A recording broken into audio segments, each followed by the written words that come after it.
Secondly, Afghan's foreign minister said the U.S. and other countries should release upward of $10 billion in funds that were frozen in the Taliban takeover. He told AP that sanctions against Afghanistan would not have any benefit. What circumstances are needed for the U.S. and its allies to release the money? Well, I think what he's referring to is the status of the reserves. And the reserves remain inaccessible to the Taliban, I think, as many of you know. But let me outline for you why that is.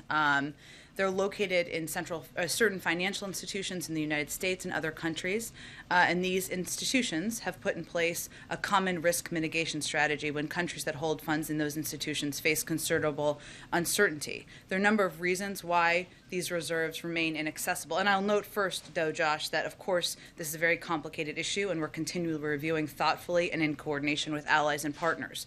But these are some important reasons. First and foremost, the status of the funds is a subject of ongoing litigation brought by certain victims of 9/11 and other terrorist attacks who hold judgments against the Taliban. These legal proceedings cannot be disregarded and have led to the temporary suspension of any movement of the funds through at least the end of the year and quite possibly longer.